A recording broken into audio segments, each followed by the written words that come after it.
Airing first on Asheville FM, 103.3 WSFM LP in Asheville, North Carolina, this is The Final Straw Radio, a weekly anarchist and anti-authoritarian podcast and broadcast emanating from occupied Saligi land in southern Appalachia. We bring you voices from the long struggle towards liberation from around the world. Welcome. This week on the show, you'll hear two segments. First up, anti-fascist researcher Spencer Sunshine talks about the aftermath of the January 6th putsch attempt in D.C., mainstream media and Democrat narratives concerning domestic terrorism, reporting of participation of law enforcement and military in the riot, anti-fascist research, what's the stepping down of Trump has meant for his radicalized base, and Spencer's thoughts on claims of rehabilitation by former white nationalists such as Matthew Heimbach of the TWP. There were some good articles published recently by It's Going Down on the state's response to January 6th that can be found under the partial title, New War on Terror, War on Dissent. Also, a great place to keep up on what's going on in the far right in the so-called U.S. can be found at IGD's This Week in Fascism column, soon to be a podcast as well. Following this, you'll hear the main host of the It's Going Down podcast and a comrade from CrimeThink, both affiliates of the Channel Zero network, talking about the implications for anarchists and anti-fascists of the silencing of far-right platforms and accounts and how similar moves have silenced the anti-authoritarian left. We talk about perspectives the media may have missed around quote-unquote deplatforming by tech giants Patreon, Facebook, and Twitter, and how easily the normalization of ejecting non-mainstream narratives follows a trail of profit and power. We'll also hear about the importance of building our own platforms and infrastructure. Here's a little housekeeping note. For those listeners able to support us on the Patreon with recurring donations, we thank you. For those who are considering it, we're still fundraising to pay comrades to transcribe and format our episodes into zines moving forward.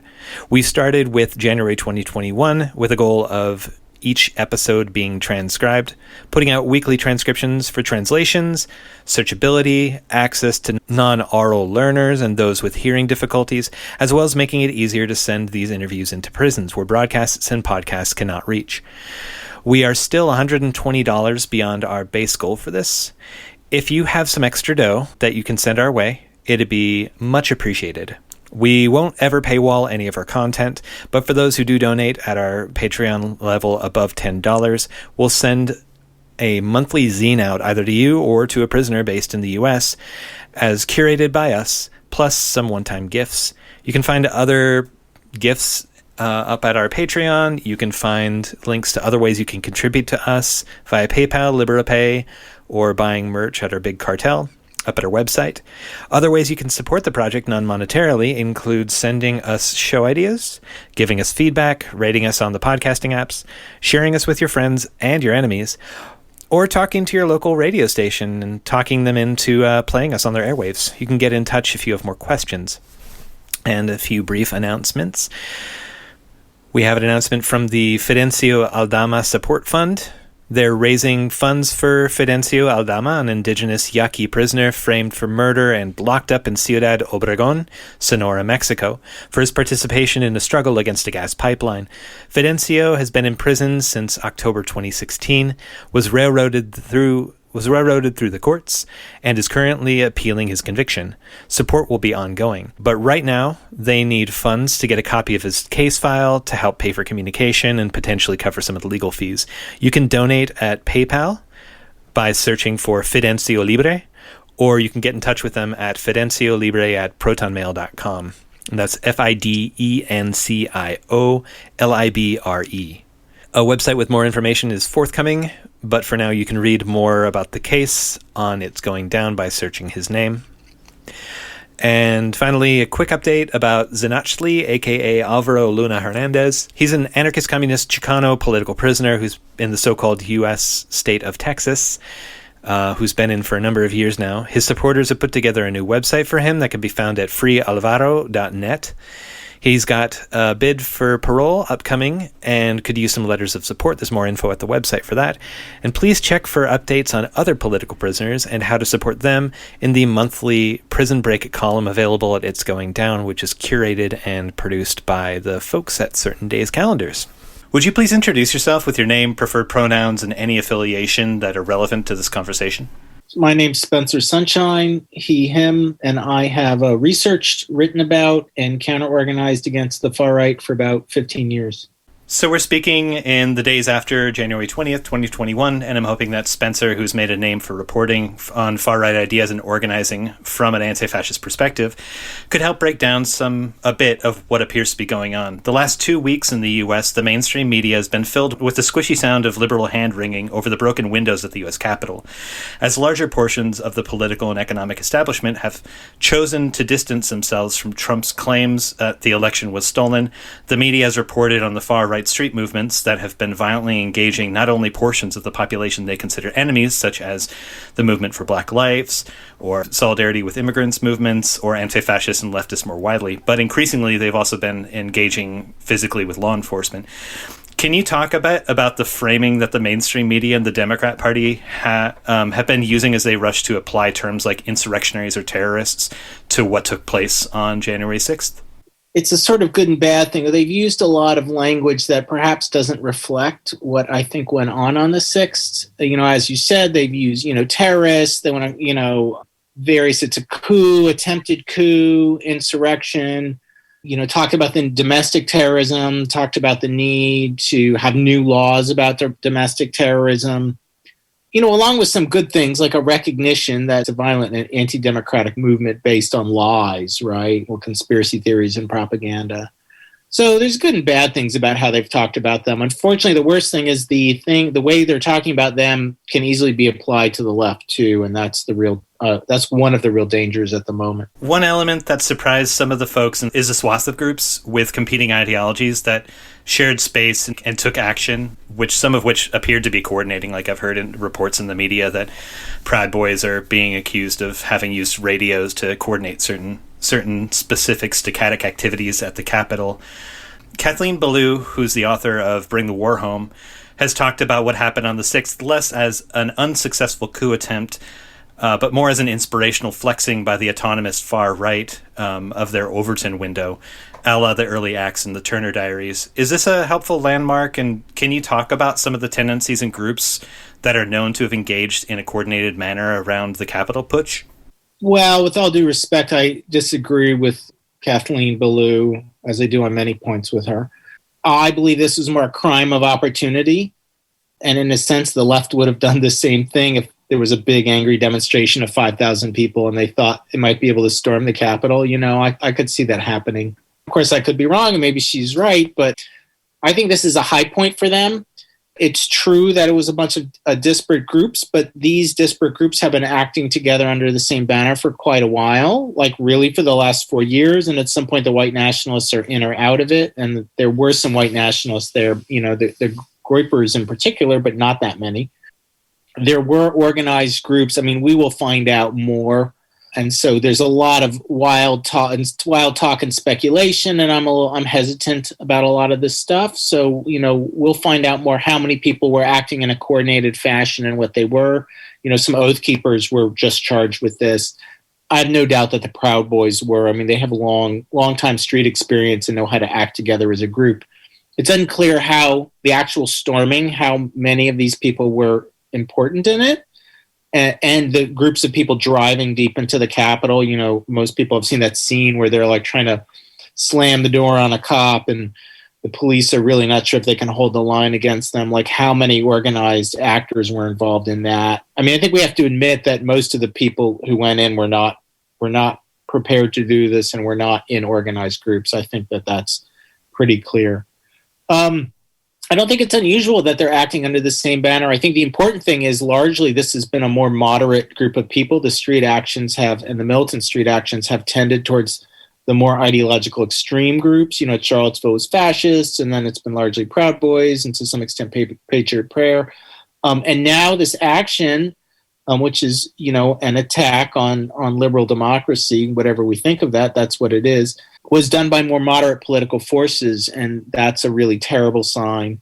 But again, I think it was really a high point for them. They were able to do it because of not their militancy, but a security failure on the part of the Capitol Police, which again, we will find out how much or to what extent that was intentional by hires up who, decided not to put more than the regular police defending the Capitol. It obviously wasn't true of most of the people on the ground. I mean, one cop was murdered and the others were clearly engaged in pretty fierce fighting, even though a handful may have, helped facilitate this.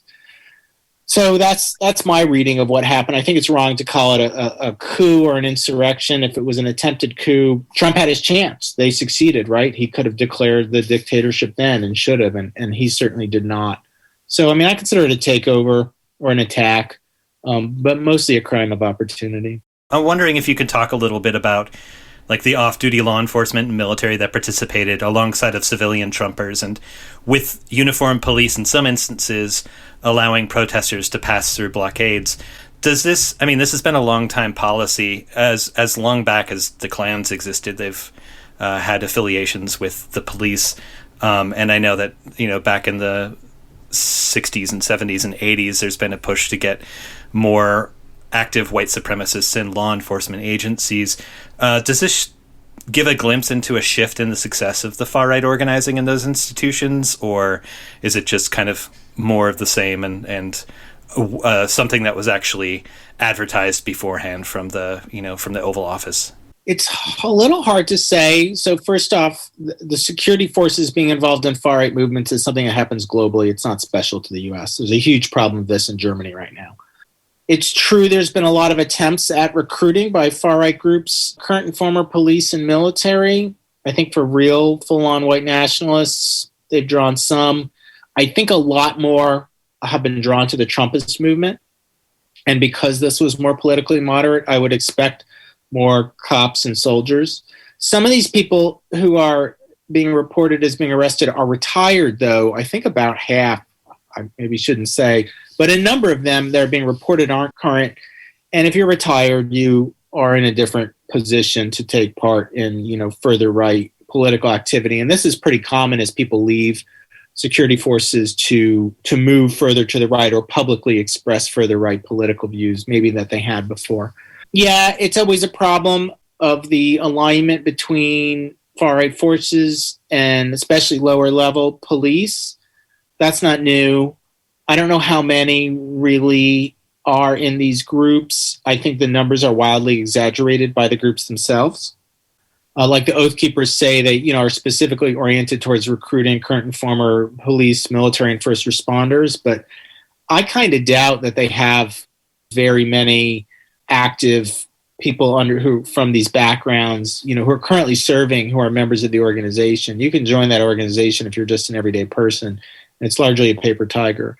So I'm a little dubious about the claims of how many people are involved or what percentage of police and military are in these groups. I think the opposite is true. There's a larger percentage of police and military in various far-right groups. Clearly it's of some substantialness because they said a quarter of people arrested are military. This may be a bit of a side effect of who's been arrested, though, and not the whole demonstration. And I mean, I think it's pretty clear that police and military, this is speculation, but that they're more willing to engage in aggressive actions. They're more trained to do that. And they're inculcated, military in particularly, are inculcated with an ideology that it's appropriate to use violence in the forwarding of political aims, no matter what those aims are, right? I mean, that's what they're doing in the military. They're using violence to forward the U.S. political aims, but they carry that idea over into private life, too.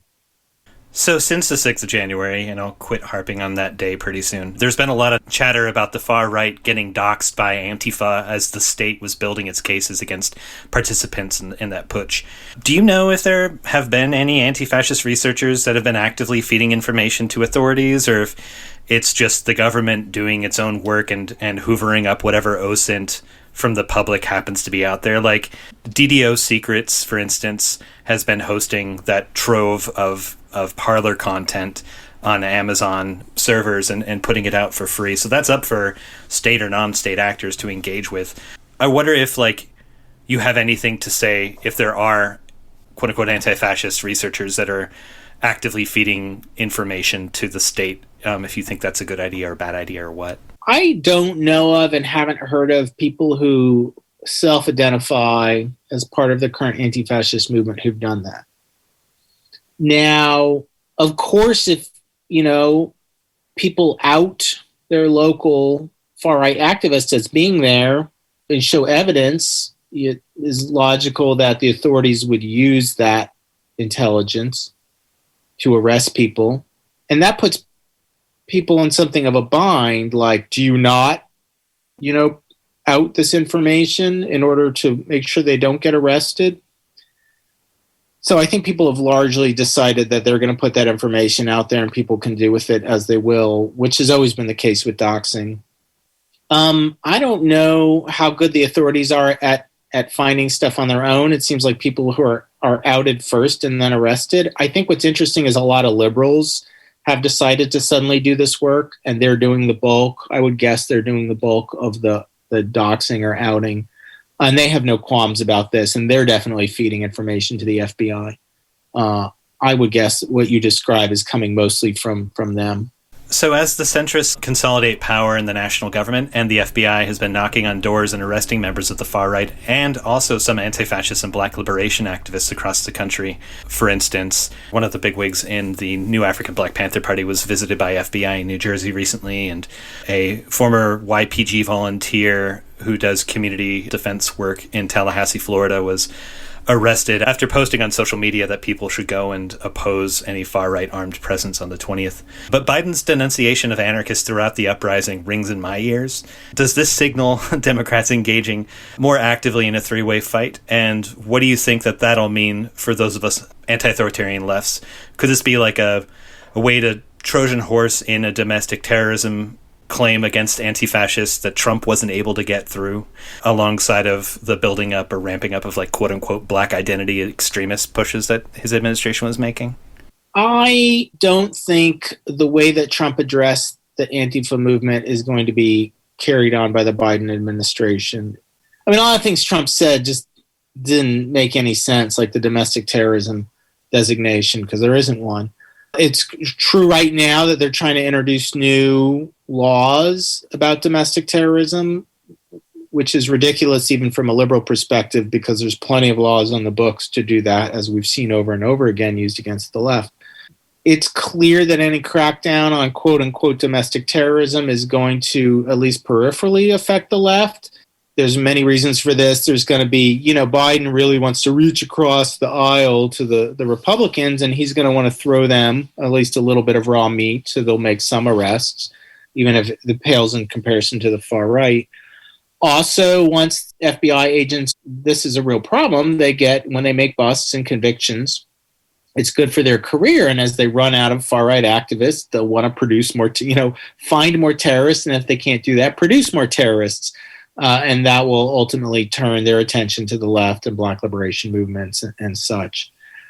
So I don't know. I kind of expect Biden to talk left and walk right about these issues. I think he'll give lip service to Black Lives Matter. I think there'll continue to be arrests, especially as, if conflicts continue to go on, if there continue to be, militant demonstrations in cities after the cops kill more black folks, as they will. I don't expect a big crackdown on the Antifa movement, especially now as the Antifa movement has sort of gone in a seesaw motion about whether it's popular with liberals or not, like 4 or 5 times, and it's in right now.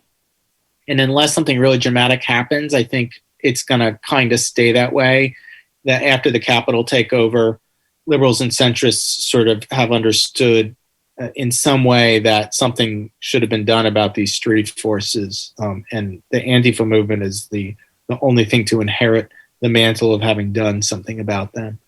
So I don't expect it. I hope not. It is possible. I think there definitely will be some people thrown under the bus just to make an appearance of a both sidesism by the federal government, though. I guess to correct the question that I asked, because I totally failed to recognize the fact that it was Muslims and people from Muslim majority countries that were the main target following 9/11 of a lot of anti-terrorism legislation, and a lot of the enforcement was focused on entrapping people in immigrant communities and of the Muslim faith into quote-unquote terrorism charges, even if there was, it was a manufacturing of a situation. Yeah, I'm not sure how much of that is going to continue. I'm not sure how much of that has happened in the last few years, even. But I believe that these techniques of entrapment will continue on for whoever. And it is possible if the whole terrorism thing, domestic terrorism thing amps up, that they'll turn their attention back to the Muslim community. That's just, there's enough of an industry built around that they can use that base, and they can always come up with some more people to entrap.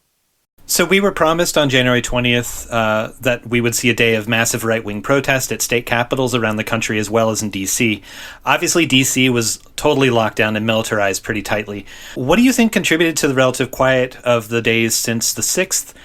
Was it the drumbeat of the media, the chilling effects of federal arrests, the shutting down of Parler and silencing of other social media of the far right, or Trump making his way out of office or conceding as much as he did? And what do you think it says about the future of the movement that he really helped to galvanize and whip into fervor?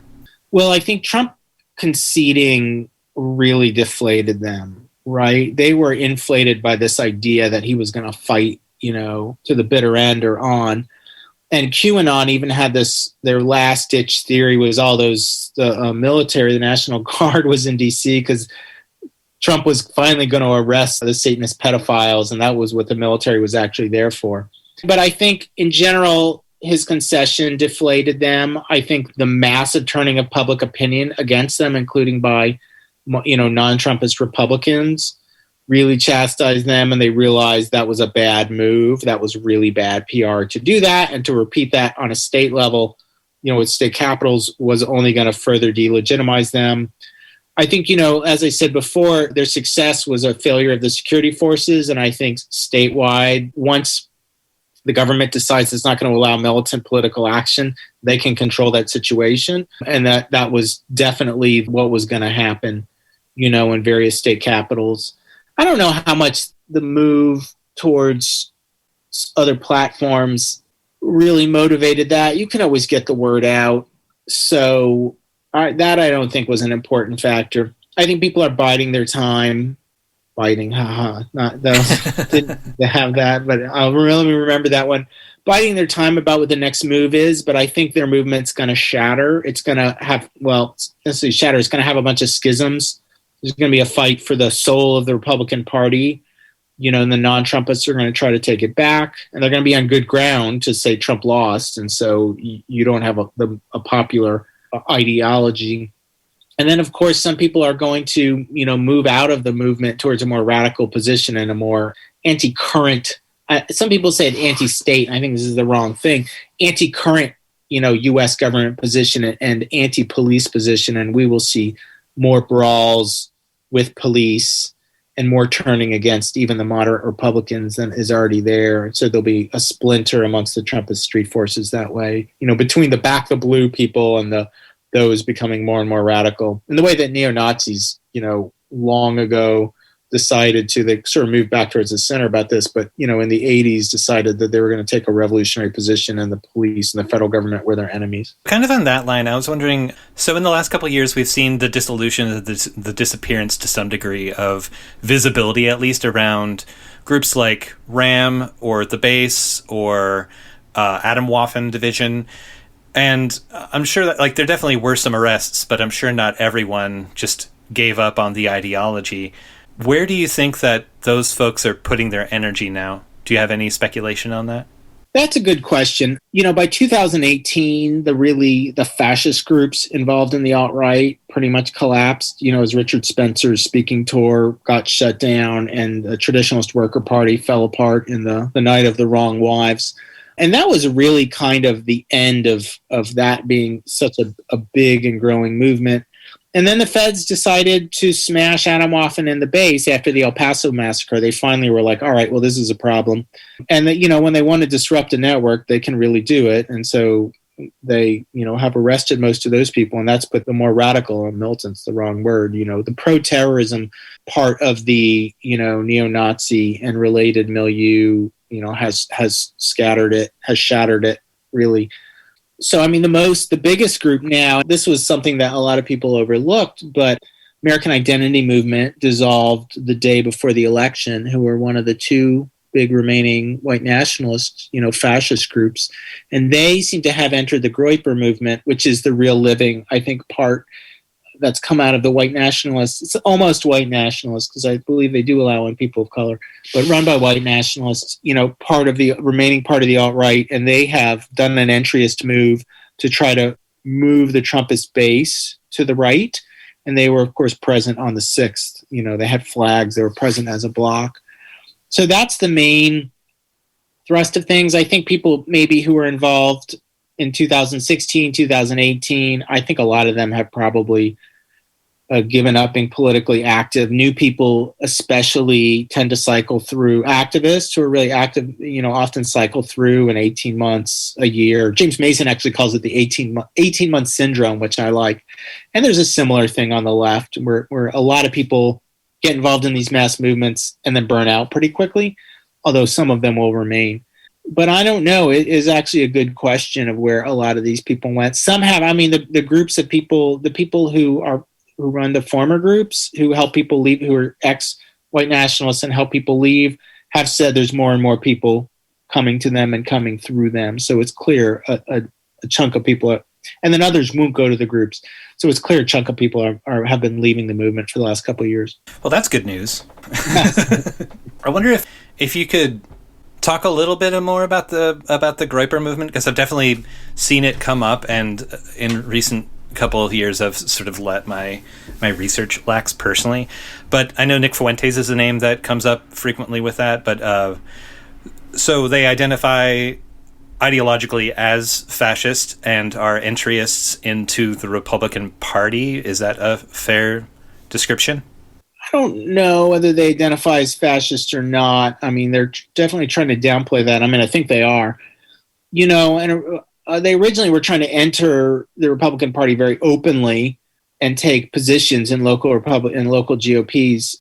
I think more they're trying to influence the base more at this point, but it's not a movement I've watched real closely either, to be honest. So, they haven't been at the forefront of anything, but they're sort of simmering in the background. But I think they're in one of the better positions moving forward. They haven't disbanded. They're not organizing independently as white nationalists. There's a question of, do you organize independently as an independent political movement or as an adjunct and somehow part of a bigger movement? And they've picked that strategy, and it seems like a successful strategy, as all the other groups have collapsed, except Patriot Front, who are digging down into their sectarianness, and their events are decreasing in size. So I don't know. I think they're in a good position. They're in the best position of the white nationalist style groups. And I think going forward, the militias are also going to be in a good position. They can easily pivot towards being anti-federal government, which are their traditional talking points. I was actually kind of surprised they were able to keep up their movement as much as they did under Trump. Yeah, I guess the idea of like centralizing your authority, like it seems like there's a lot of strains, and I'm going to forget the names of these specific divisions within a lot of the militia movements, but that's sort of aligned with the idea of a strong sheriff, or like some sort of like constitutional sovereign. Dominionist, I guess, is a term that falls in there, and it seems like having a strong central authority that to some degree is viewed as imposing, even as much as he didn't, imposing like Christian values, could sort of, like, a lot of people were internalizing this idea of Trump as their strong leader, as a representative of America and of masculinity and all these things. So even if he was of the in the central government, he wasn't viewed as being of the federal government. Yeah, I think that's how they viewed him. He was a sort of singular figure, and because he was fighting, quote unquote, the swamp, they could say that was the federal government that they were opposed to. I agree that their basic themes were all reflected in Trump. There's an interesting history to this that backs that perspective up. Is a lot of the original militia movement comes out of a white supremacist group called Posse Comitatus that was founded in 1971, and there was a split amongst white nationalists after the collapse of the segregationist movement, and by the civil rights movement and the new laws by the federal government supporting civil rights. And basically one wing, and this actually happened specifically in a Christian identity church run by a pastor named Swift. a white supremacist church. And one wing moved towards neo-Nazism, and the thing with the Nazis is that they want a big government, with total power, and a moderated, and an economy that they alter in some ways. They want some control over the economy. And so Richard Butler took over Swift's church and moved to Hayden Lake and established his compound and moved towards neo-Nazism. Another person in this church, William Gale, founded Posse Comitatus, which became the basis of the militia movement. And instead of wanting more centralization after the failure of the segregationist movement and wanting to essentially take the government over, or take a government over, establish a new government, he moved in the other direction. And he said, well, states' rights failed, but what we need then is essentially kind of county rights. We need more decentralization, because then we can resist the federal government this way. And so, but it's the same themes as you pointed out. It's the same themes that are being pursued in two different tactical directions. The militias, I thought they did a very clever. All of their talking points should have led them to oppose Trump, and they did a very clever move to somehow convince their base that they should actually support all of the talking points that they, all of the things that they've opposed all these years. But I mean, it just shows us that what's driving them is not a true desire for decentralization, but it's merely a tactical way to achieve these reactionary goals. Localized, patriarchal, like authoritarianism, sort of. Yeah, pretty much. In a recent story in The Guardian, people monitoring the far-right QAnon conspiracy movement speculated that the vanishing of Q drops and a loss of faith in the community may lead to a large repelling of former followers. Would you talk a little bit about some of because we haven't really talked about QAnon on the show, and I'm sure that listeners have heard tons about it and maybe been doing their own research. There's lots of podcasts about it.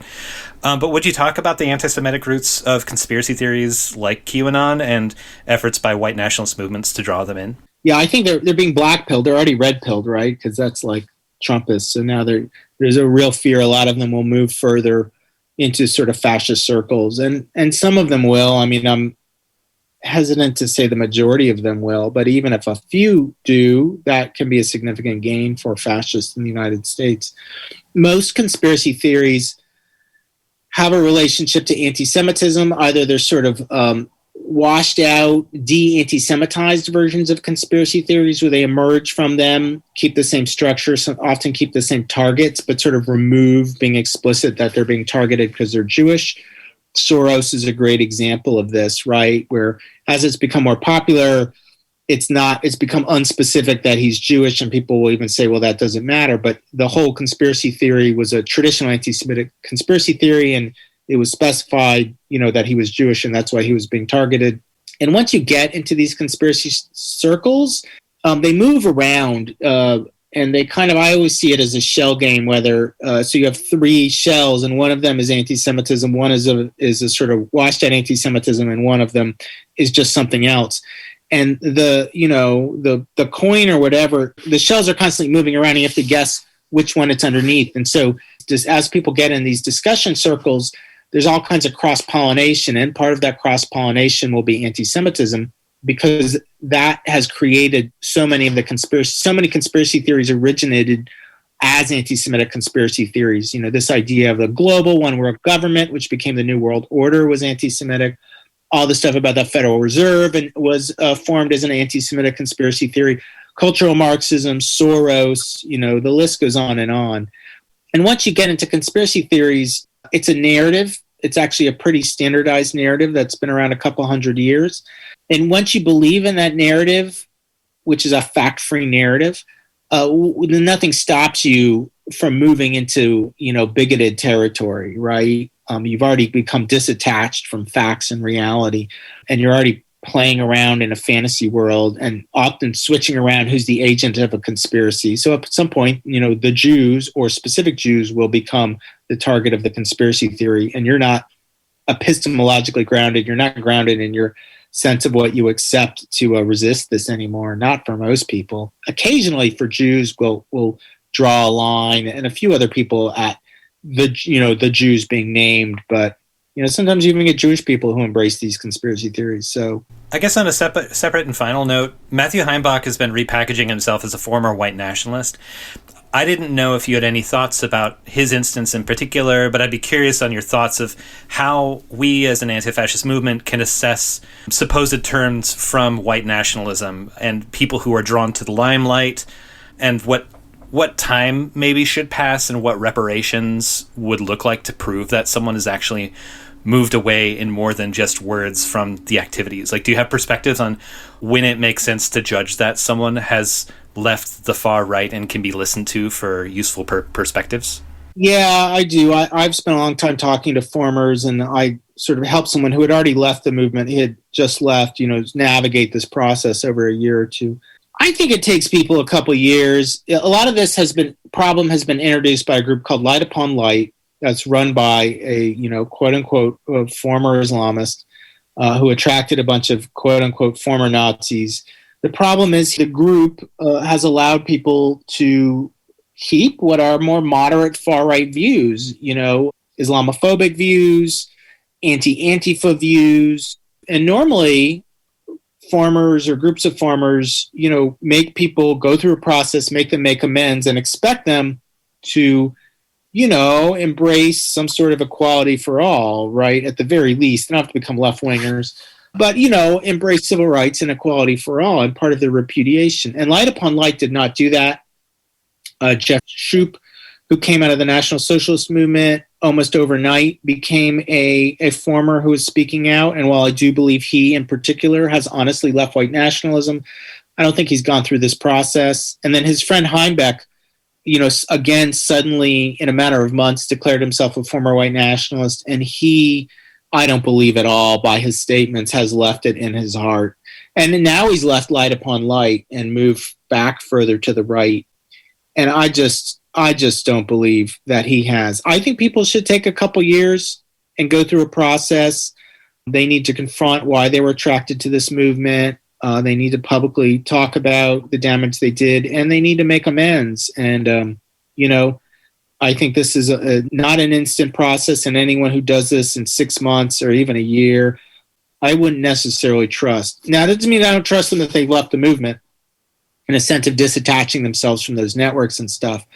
I just don't believe they've gone through this process. If you're talking about when should we take their opinion seriously, I think they need to sit down with it. And all the formers will say this too. Everyone I've talked to, or maybe the Light Upon Light people don't, but they need to sit down and have a real, internal dialogue about what it was that attracted them to this movement and how it is that they've moved past these ideas, and if they have, and it needs to be a real reckoning with themselves. So people who come out and immediately try to posit themselves, especially as very public formers, I don't buy it. I think also, and again, as you say, it's not to be expected that someone's going to move from a far right white nationalist neo-Nazi perspective into an anti-fascist or leftist perspective or whatever, and maybe that's not to be expected, and that's fine.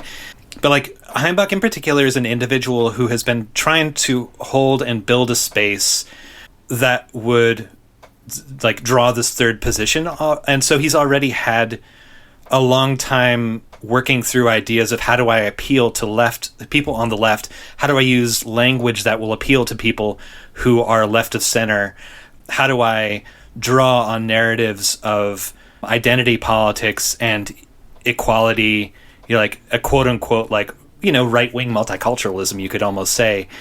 So that's not to say that he couldn't change, but he seems like someone who particularly has a prevalence towards being comfortable using language in a way to manipulate people towards an argument that they wouldn't think necessarily of adopting in the first place. I guess anyone that's an organizer is going to try to do this sort of thing. But for me in particular, I look at him and I look at his closest to National Bolshevism or other projects like that, and it makes me think I want to see for sure that he is doing this other work before I necessarily believe the shit that comes out of his mouth. Yeah, no, I think the third position are in a better position to do that because they tend publicly not to denigrate people of color. That was always his shtick in Traditionalist Worker Party, and tend to say that they want to stand up for the interests of the working class and they're interested in environmentalism. And it's pretty easy to move that and claim it's just not a racist perspective anymore. And, he doesn't seem to have changed his tune very much. It sounds like stuff he said in TWP, and he certainly hasn't said what was wrong with TWP, and he hasn't made any amends. People have to make amends. I believe they do. And he just hasn't gone through any process. So there's no reason to believe him. This is going to continue to be a problem where people like him say they're leaving, but don't seem to be leaving at all. I mean, they may leave the networks, and that does mean something, that does mean something, but that doesn't mean if they can, I'd rather that they not. I don't want these people really to join the left, not for a few years. We're not going to gain that many of them. I think after a few years and after going through this process, they can. But we're probably going to have more and more people do that, like leave the networks, but still talk far right, still have more moderate far right views.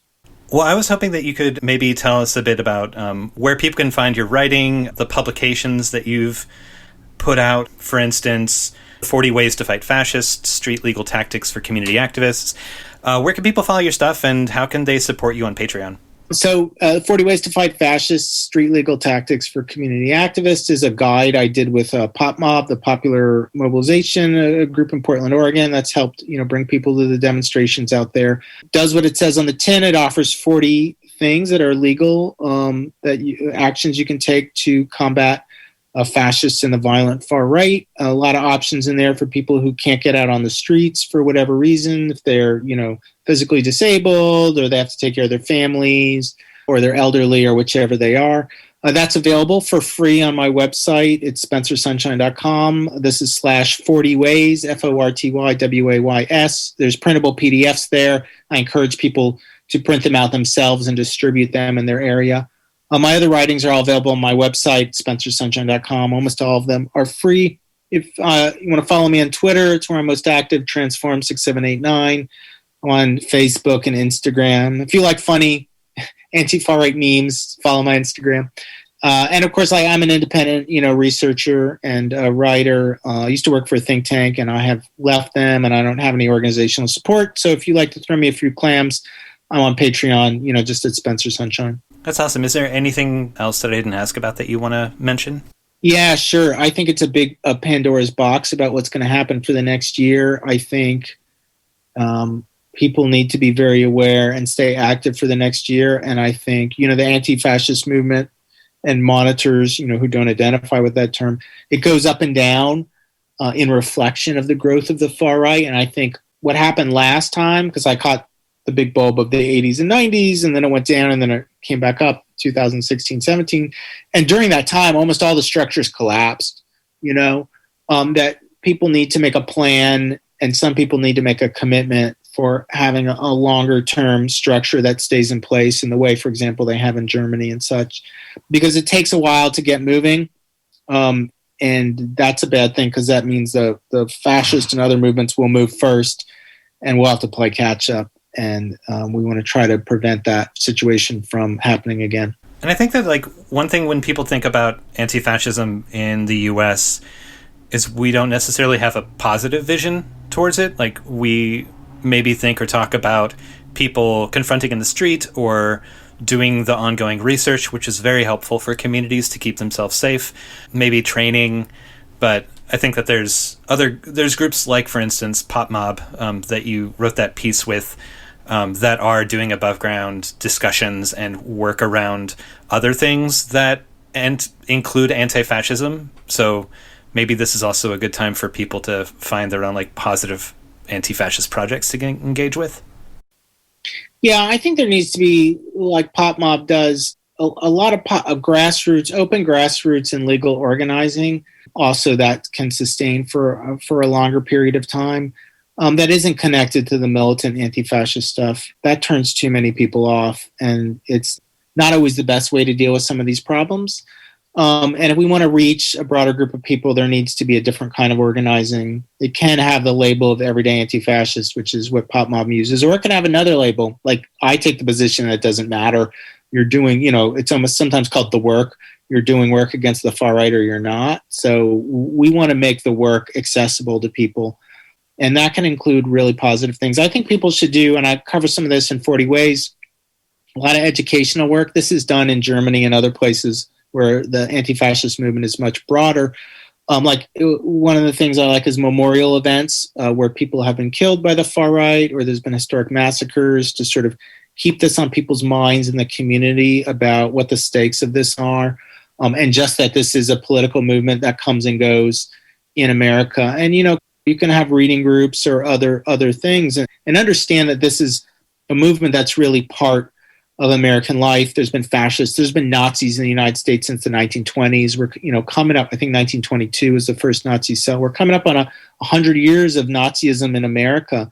And these other far-right groups go back, anti-Masonic theories were popular in the 1790s, and Andrew Jackson's presidency is often looked at as the first, kind of anti-liberal far-right movement starts this consistent thing. The Klan starts in the 60s. So we have to be aware this is a permanent fixture of American life, and it may have a more moderate form, sort of like Trumpist style stuff that's attached to the right wing of the Republican Party, or may have a more vicious form of neo-Nazism or other violent street movements. And this isn't going to go away, and people need to learn how to pay attention to this. I think the left lost a sense that this was here from 2000 to 2016 or 17. Neoliberalism became the single enemy on the right, and there became a loss of vision that, there could be this other populist far right that was very vicious too.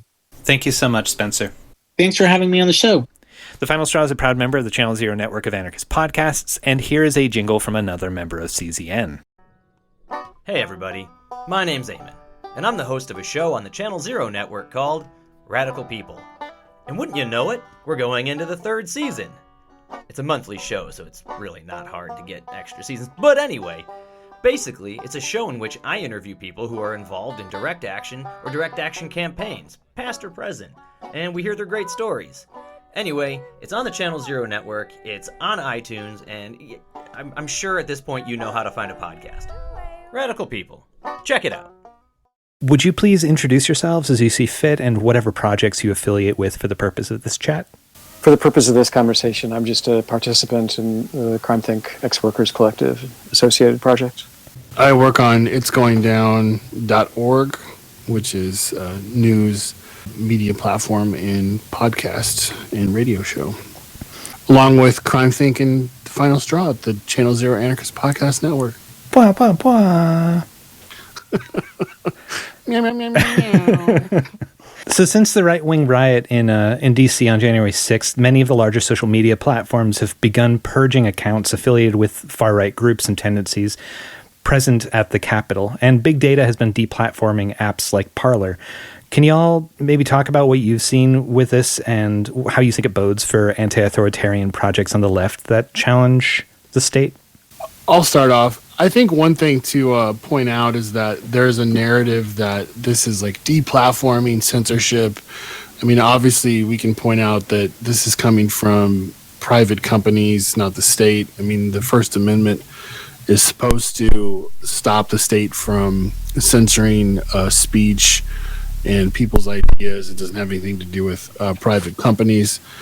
I think, which is interesting, because I would argue that there's probably more evidence to support the fact that the government has put more pressure on private companies to deplatform anarchists, anti-fascists, and people on the left. But I would say the tendency to remove far-right groups and figures from platforms, though, has not come from people picketing outside Twitter or sort of this push from below, which is sort of how the right portrays it. It's instead come after large-scale incidents, things like at the Capitol or Charlottesville, where these companies basically have freaked out. I mean, if you read the book Anti-Social, which is sort of like a history of the alt-right online, I mean, literally, as Charlottesville was happening, the people at Reddit, the people that run the company, were scrambling because they were terrified they were somehow going to be found legally responsible for what was going on, and they were literally purging all these big accounts. So it really has nothing to do with a personal political stance or getting pressure. I mean, from what I've heard from journalists and other people that have talked to people at Twitter or had relationships, I mean, they're very aware that certain people on the far right are literally for years have violated the terms of service, but yet they've made a decision not to ban them because either they have big accounts or they feel if they got rid of them that would just cause too much of a riff or a problem. I think Trump is a really good example. They finally got to the point where they're like, okay, we know that he's going to be on his way out. We can finally make a decision at this point where, we can get rid of him and we're not going to be in this weird political situation. We can successfully do that and it will look fine because he's just messed up so bad. I think Alex Jones is another good example. They chose to get rid of Alex Jones at a time when he was facing all these lawsuits for the Sandy Hook stuff.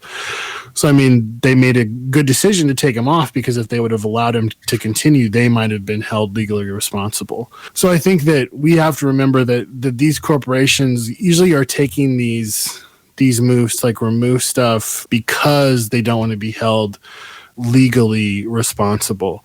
I think the other side of the coin is the stuff that they're doing around things like QAnon or COVID-19 trutherism or stuff like that. There is a lot of pressure for them from different forces to get rid of that stuff, so it's a little bit different. I think in that instance, recently, when It's Going Down and CrimethInc was kicked off of Facebook, I think that was very much an instance of people that were tied to the Trumpian state putting pressure on Facebook to remove certain pages. And in fact, I think it's very telling that in that instance, the names that Facebook gave the press when they were talking about the stuff that they removed, even though it was much larger than just several accounts, but it was, It's Going Down, CrimethInc in the Youth Liberation Front in the Pacific Northwest. So it was they got a Andy No dream list of accounts, especially for what was happening at the time, which is Portland was the big story. So it made total sense to get rid of that stuff. It was a very strategic move, and it had nothing to do with stopping violence or things in the street or anything like that. So I think that there's very different dynamics at play, in short, going on in terms of how people on different sides are getting thrown off, just to start off the conversation. Who they ban is an indication of the balance of power in our society, basically, to build off what you're saying. They ban people if they think that their speech on the platforms could contribute to a legal risk, but the legal risks are also determined by the balance of power, what's viewed as legitimate and how court cases would be likely to go. They certainly would not have banned Trump from Twitter if Trump had won another term by a majority of votes and controlled everything. They would have been trying to figure out how to make peace with him because he would be the one calling the shots. They were able to ban him on his way out. And Jack Dorsey maintains that he was compelled to ban Trump by employees at Twitter who were pressing him to do so. That may be true. It may be the equivalent of labor organizing. But it certainly would not have happened if Trump had less power. So that's one of the things we're going to have to talk about repeatedly in this conversation is how the line between who is banned and who is not relates to the balance of power, and how groups that are already targeted and that are already marginal can engage with that. The other thing that I want to speak to regarding the recent bans of Parler and Donald Trump from social media platforms is that this is taking place in a context in which the state apparatus, the FBI, the police, and so on, are dramatically refurbishing their image for the Biden years. And this whole sort of liberal, centrist discourse that has been sympathetic to criticism of the police or the federal government over the last 4 years under Trump is shifting to cheerleading for these things. And this is part of the shift to the right that is taking place across society, even as the extreme right is excised from legitimacy. And it's taking place in the same context that now we see self-professed liberals calling for people from the Trump administration to go to Guantanamo Bay, just accepting the premise that there should be a Guantanamo Bay when not that long ago liberals were calling for Guantanamo Bay to be abolished. So we're really seeing state censorship, corporate censorship, and all of these things that previously would have only been endorsed by right-wing groups become extended now to become liberal discourses or even left discourses. And the risk is that whatever corporations, or for that matter, governments, do to the far right, they will always use that as a cover to do the same thing to what they perceive to be the opposite numbers of those groups on the far left. So, as my friend said, it's not a coincidence that in summer, when Facebook announced that they were banning QAnon militia groups, that they also banned CrimethInc, It's Going Down, and dozens of other anarchist and anti-fascist journalists and publishing groups. They will always take those steps. And so really what we're seeing is a reconsolidating of power and legitimacy in a political center that will absolutely go after the very same people who have been struggling against fascists all this time. Just to kind of drive that point home real quick, 2 months ago, the New York Times did a little video on like New York Times opinion. If you go on to YouTube and type in like New York Times opinion QAnon, it'll pop up. But it's a short 10-minute video about QAnon. But like 2/3 of the way through, what they do is they say like conspiracy theories aren't logical. And then they use like several examples. They talk about like conspiracy theories around the JFK assassination. They bring up something else, and then they say, look at anarchism. And it's funny because they have this picture of Noam Chomsky that pops up, which of course is something that Chomsky has submitted stuff and had stuff run in the New York Times for years, which is, I find ironic. But they say like, anarchism has always never worked and always imploded whenever it's been put into practice, which, I mean, anybody that knows the history of anarchism knows that actually that's not true, that it's actually a history of states and outside forces and fascists and Stalinists and capitalists destroying anarchist societies and projects. I think that example in itself is telling, because what they were trying to do is they were trying to create a narrative of that, we're the center, we make sense, we're based on facts and reason. And then there are these crazy people outside, whether it's QAnon on the right or anarchists on the left, and those are the real wackos and stuff like that. And I think it's also telling too that like we could do a whole thing about QAnon and like the various forces that support it and have pushed it, whether it's people, state actors, or even people with deep pockets and moneyed interests and stuff like that, as opposed to anarchism, which is this grassroots movement from below that's existed for over 100 years, wherever poor and working and oppressed people have struggled, there's been anarchists. I mean, obviously the two are very different, but I mean, they're trying to really draw that line between them. I think that example just kind of like really solidifies, for me at least, the coming terrain of like how the center sees things.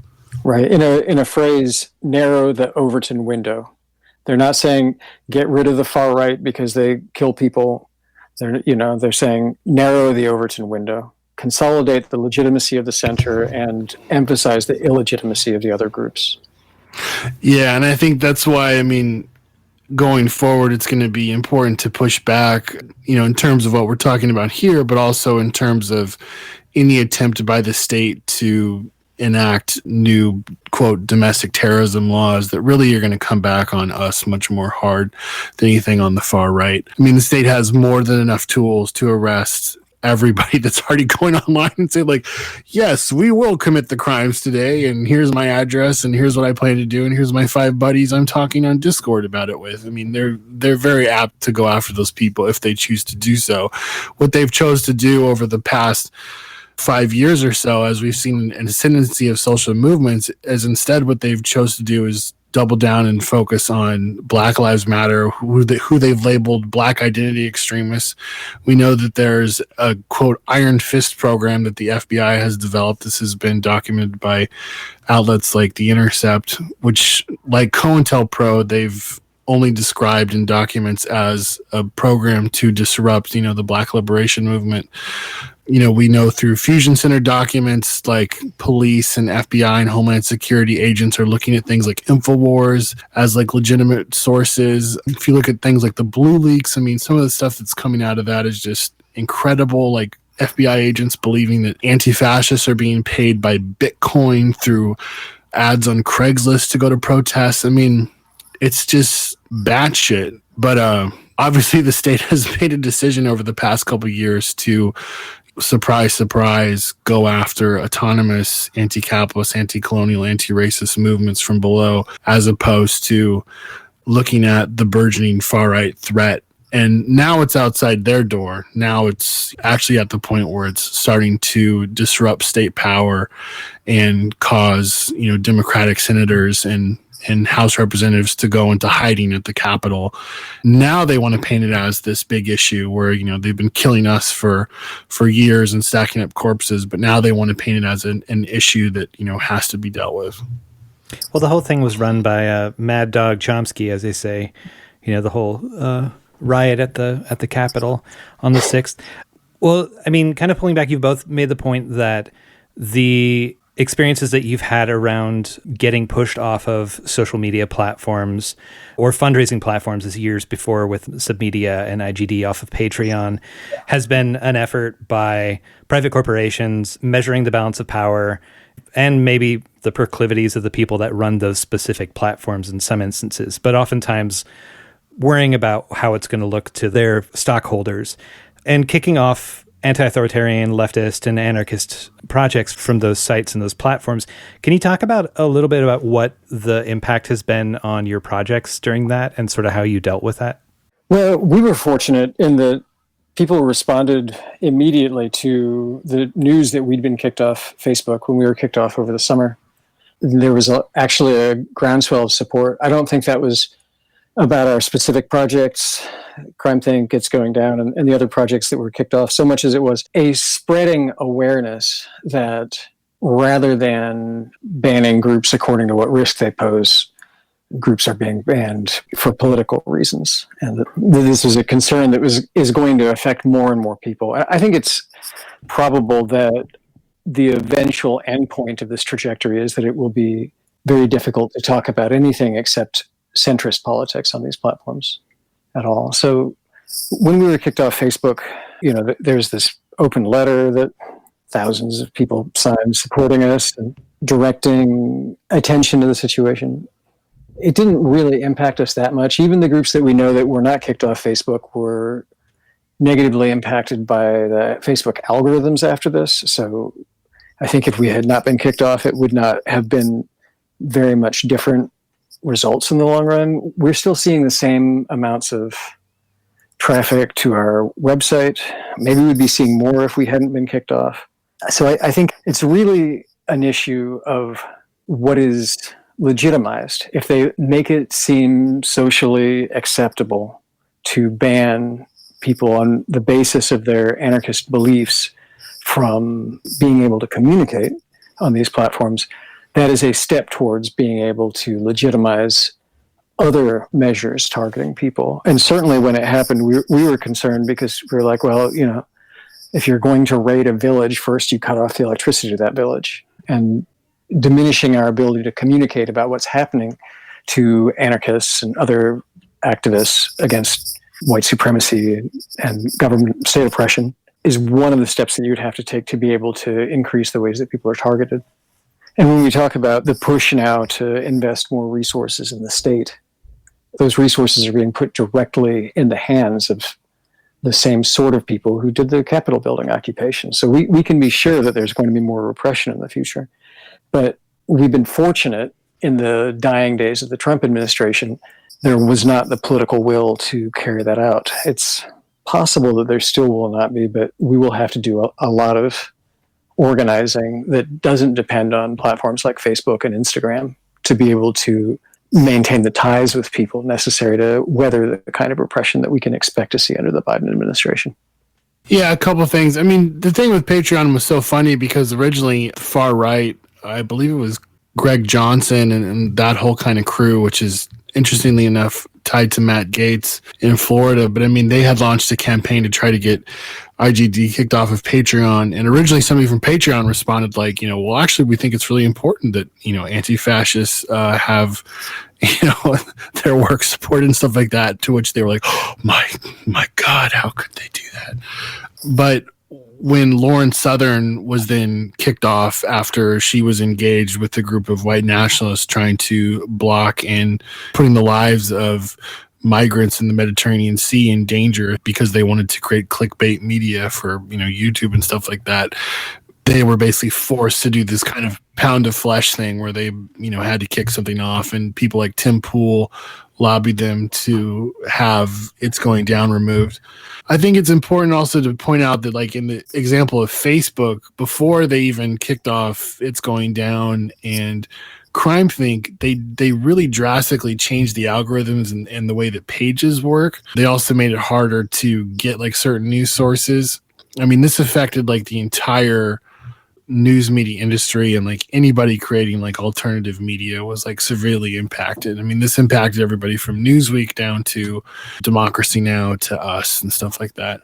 And that was designed to basically streamline Facebook as a way to generate money. They wanted people to pay to get clicks, basically, which of course, results in an output, which is that if you have money, you can then pay for more exposure, which, I mean, the end result is something like with the 2016 Trump administration run, where it's like they have lots of money and they can actually pay and flood the internet with lies and, total fabrications. Obviously you can look at like everything that Cambridge Analytica did over the past couple of years in terms of the Trump election campaign. There's a great documentary on Netflix called The Social Dilemma that's about social media and the way that the algorithms work. But the point is that they've been slowly kind of pushing off independent, anti-capitalist, left-wing voices from the platform since like 2017, like since Trump came into office.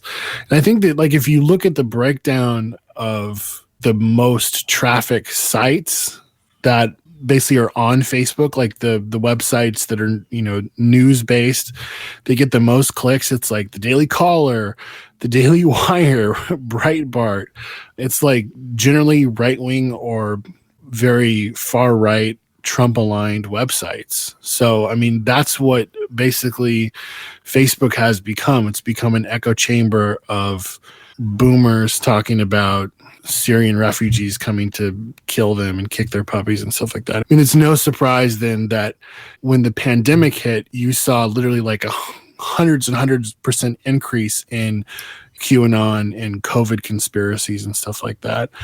I think it's telling again with the ban of those certain anti-fascist and anarchist accounts, they literally had to go back and literally create new rules to kick them off. They were like, well, anything, it doesn't have to necessarily support violence in the speech, but it can kind of allude to it, or like the people that are reading it can support it in the comments or something.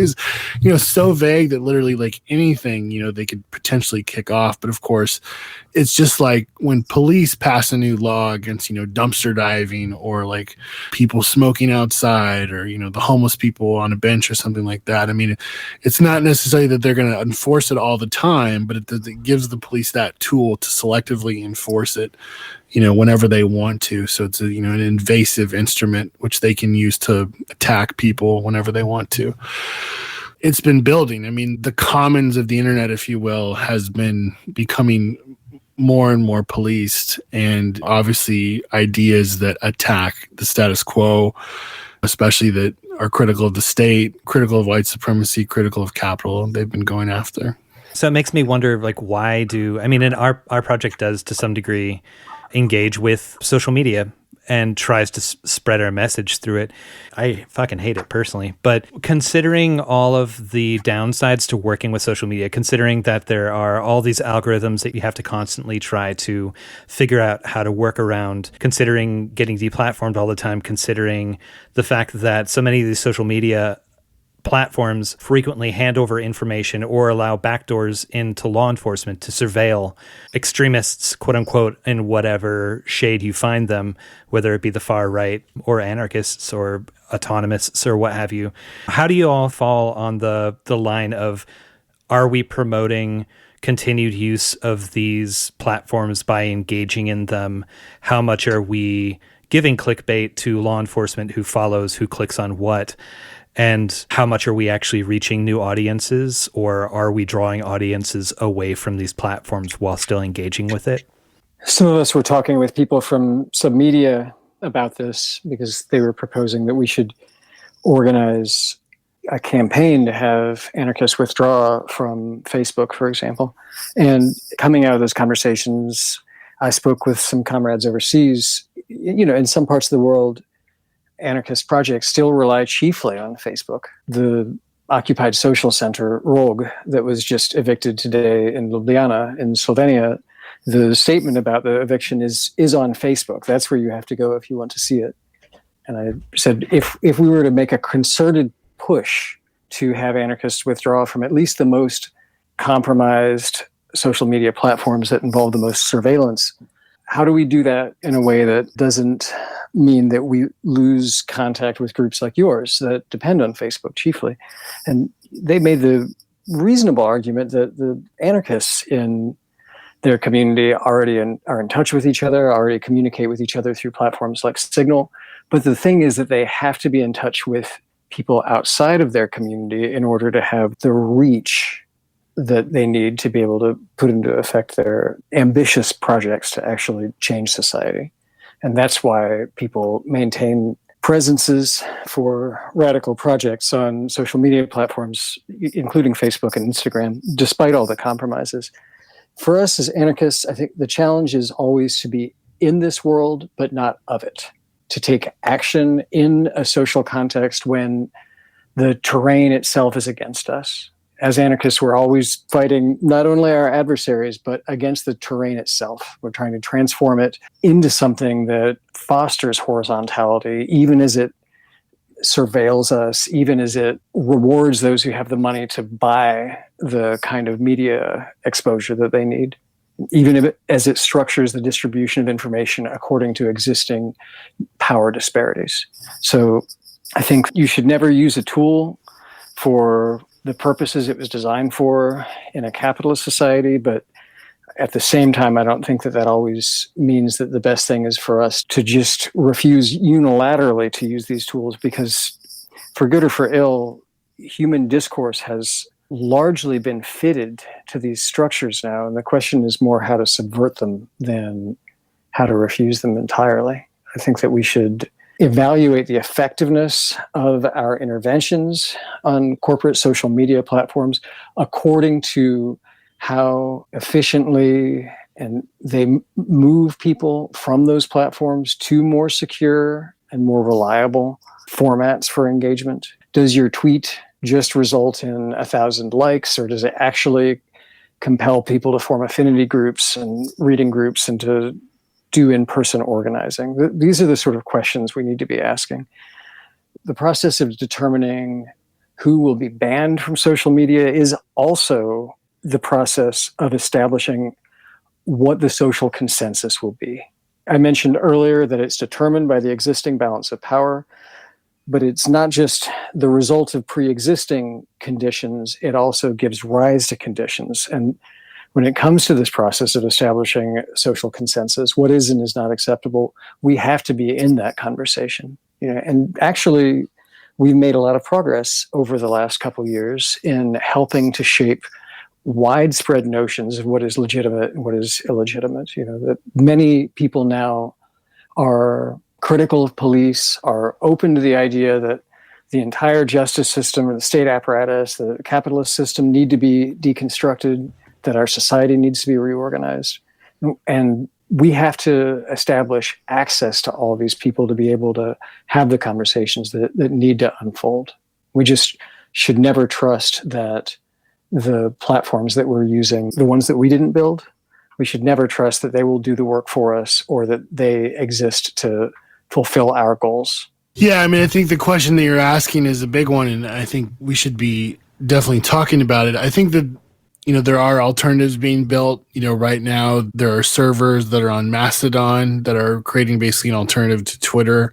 Right now it's going down, has I think coming up on almost 5,000 followers, which is pretty good considering, that project hasn't really been promoted that much and it's been slowly building.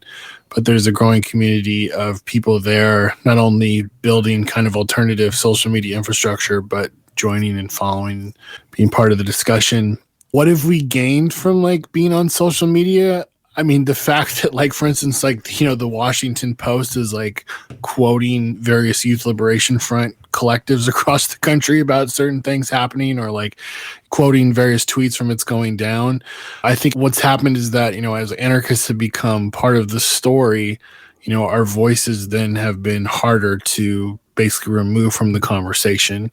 And the fact that it's out there and people are looking at it, it means that they can't just brush it aside and say like we don't exist and we don't have something to say.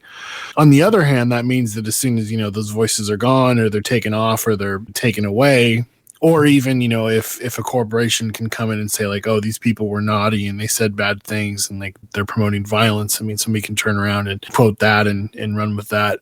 So, I mean, if those voices are taken off, that means that we're taken away from the conversation, and it's just as likely that we'll be quickly forgotten, or people won't reach out to talk to us. And I think that going into the Biden administration, probably the platform, I mean, I would guess that the platform that anarchists have gotten over the past 4 years is going to get a lot smaller in terms of who in the mass media is going to be willing to talk to anarchists. I think that there's going to be some people, like journalists that are anarchists, that have developed a following that will continue to write and, you know, continue to get their stuff out there. But I think that it's probably a good guess that they're going to less and less be willing to reach out and like talk to anarchists about what they think about anti-fascism or community organizing or different struggles happening. I mean, then again, we'll see. I mean, who knows what's going to happen in the coming terrain. You know, I just think also too, we've built up a large following on a lot of these projects, and hopefully that's not going to go away. Like, it's going down. I would say that probably right now we have just as many people, probably more, that listen to our podcast than maybe that go on their website and read the articles. You know, the podcast community, the people that listen to the show is very massive, and like we have a radio presence and stuff like that. But again, like as the other person brought up, how do we translate that into like real world engagement? And I think that probably the last big point I'll make is that I don't think that just because social media is such a defining element of our daily lives that we just basically have to give up and just say, okay, this is the terrain in which we talk to people on. Like, this is it. Like, this is the only way. We should actually really work at going back and remember that we can actually interact with people face to face. Like, we can actually have a public presence.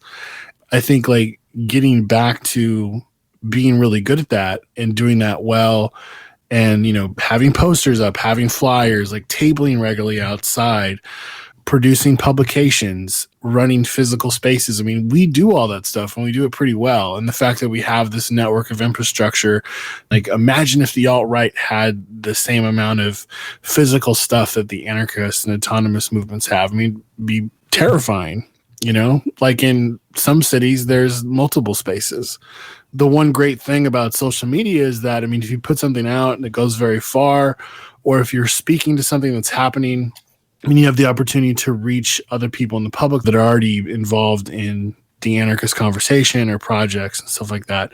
So, I mean, the exposure to anarchist ideas over the past 4 or 5 years has grown exponentially. And obviously we want that to continue. But I think we've got to plan into that, I mean, we very well may be kicked off a lot of these big platforms. And the way to make sure that that's not going to stop what we're doing is to, you know, have the ability to organize in our own communities, like in the real world. Yeah, I totally agree. And the work that we're doing online needs to be a first step or a part of a conversation that draws more people into those real life engagements, because we're not going to find liberation. We may find comrades on the way, but we're not going to find liberation through these platforms. And I know like both of the projects that the two of you work with are in and of themselves like alternative platforms with so many different facets to how they communicate and the range of voices that they contain within them, which I think is really awesome. I'd like to finish up by asking sort of, are there any like interesting discussions that you think, or platforms or directions that people could be taking where they think about how we diversify the way that we get our voice out as we have faced either silencing through platforms shutting down or shutting us out, or, for instance, the other day when Signal was down for a good long period of time, I think people started exploring other encrypted applications. I know that CrimeThink, for instance, is also like recently engaged with an app called Signal Boost, which I think is like, it's interesting to use a new tool to create encrypted phone trees. I don't know if you had any closing thoughts and examples that you want to bring up. Yeah, I think Mastodon is great. The downside, of course, is that there's not like a huge amount of people that are on it that are outside of, the anarchist space. But, I'd remind people that, like, for instance, on Twitter, where probably the largest like anarchist presence is that it's like, I think like 1% of the US population is on Twitter, and it skews more towards celebrities and journalists and politicians and stuff. It's definitely not accurate representation of, the proletariat in the United States or something like that. So again, like, even these like social media platforms are somewhat limiting, in that I think the real work remains to be done on the streets. And if we can build a visible presence there, I mean, it doesn't matter if they're going to kick us off of some social media. I mean, obviously it'll matter, but, we're still going to have those connections to people where we live. And I think that's ultimately what's really important. But yeah, I think I would encourage people to check out Mastodon. If you go to itsgoingdown.org, there is a link right on the site where you can go and check out our Mastodon. And there's like, basically the way the Mastodon works is there's all these different groups that have servers and they all federate together. It's pretty cool. It's definitely anarchy in action on the internet. I would also encourage people to check out, the Channel Zero Anarchist Podcast Network, which is growing. We just included the Indigenous Action Podcast and Simile's Maroon Podcast. It's growing all the time. There's great shows. There's just an amazing network of content that's being produced that's just, anarchist politics across the board from a variety of different groups and perspectives, and also just topics that people are talking about, whether it's people talking about tenant organizing or stuff that's going on in the prisons or anti-fascism or news or theory.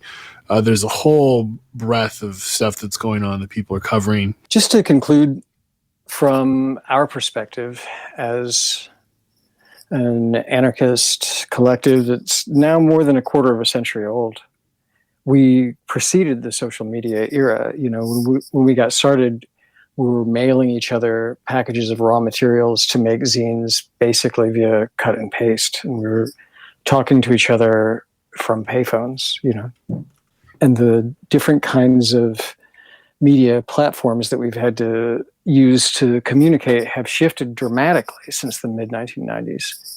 And we've won battles and lost battles on each of those fronts, but the terrain keeps changing and the struggle continues. The good news is that the same forces, the same dynamics and tendencies that are driving us off of some of these corporate media platforms are going to erode the relevance of the platforms themselves. Facebook is not going to be the most important communications platform for the generation that is coming of age right now. And we won't have to reach them on Facebook. We may have to figure out how to make TikTok videos in which we lip sync to songs in order to get our ideas across, which is terrifying for people like us who are basically boomers, But the struggle continues. We just have to adjust to a new context, and knowing that won't be the final phase either.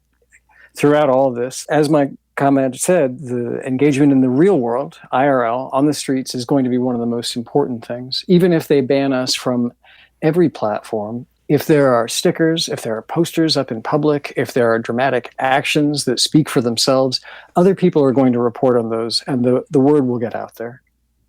My hope is that in the aftermath of the COVID-19 pandemic, when people start to feel at ease coming back together again, that there will be a renaissance of embodied in-person social life, and that people will want to be around each other at gatherings, and that we will see people forming reading groups, hopefully establishing new info shops, and that over the past year, we've gotten to experience the limitations of having our entire social lives take place through Zoom, for those who even have computer access. And there will be an eagerness to return to more embodied in-person projects and relationships. And for me, that is the foundation of the most effective politics, because the ties that you can create there and the things that you can do together are more intimate, more deep-rooted, and more powerful. It was such a pity that the Together space that happened earlier this year and through a lot of the summer couldn't very easily be followed up with a continuation of that and like a deepening of relationships with all the people that I met in the streets. Exactly. It was definitely like deadened resonance afterwards. I want to echo what you said. Like, let's hope for this year. Let's make it happen. Yeah, exactly. Let's make it happen. And this is a good time right now for anarchists and other ambitious, creative people who have everyone's best interests at heart to be brainstorming what kind of projects we could kick off this summer that will draw people together, that will involve being in physical space together. Maybe this is a time when people could get their hands on spaces that could host some of these mutual aid projects that have gotten off the ground, and that we could be watching films or reading zines and discussing them together, or whatever the 2021 version of that would be. Well, thank you so much for taking the time to have this conversation. I've really enjoyed it. And yeah, I'm so glad to engage in similar projects to you and get to share space and call you a comrade. Yeah, we're so fortunate. Thank you so much. And now some words from anarchist prisoner Sean Swain. What you say, what you say, what you say, what? We'll call like a what? The following is a continuation of the segment that aired on January 3rd. The information was compiled by the website killedbypolice.net. Israel Berry, Thomas Jeffrey Sutherland, David McAtee, Jorge Gomez, Ryan Emblem Moore, Taekwon Graves, Robert James Leone, Sean Monterosa, Eric Anthony Galvin, Mary Lawrence, Scott Hutton, Jeffrey W. Heimbach, Kamal Flowers, James Farr, Benjamin Ballard, Gregory Lee Turner, Gerard John, Ray Lee Jim, Eric Salgado, Jeffrey McClure, Donald L. Hunter, Juan Carlos Alvarez, Jared Hurst, Michael Seltzer, Louis Ruffin Jr., Marcus James Uribe, Morgan James Davis, Richard L. Mason, Philip DiBernadetto, Jerry M. Bethel, Mason James Lira, Philip Jackson, Tiffany T. Bingham, Gregorio Cruz Vanloo, Michael Blue Thomas, Rayshard Brooks, Kane Van Pilt, Hannah R. Pfizer, Anthony Angel Armenta, William Sleiter, Nicholas Hirsch, Donald Ward, Brandon Gardner, Taryn Jamal Boone, Keith William Brunel,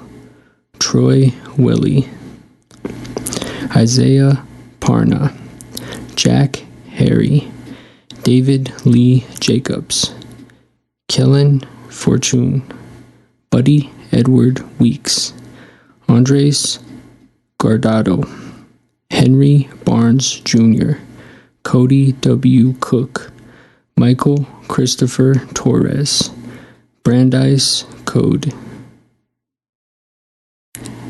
June 22nd, 2020, name withheld by police. Robert Winman, Jason James Krusick, David Gillen.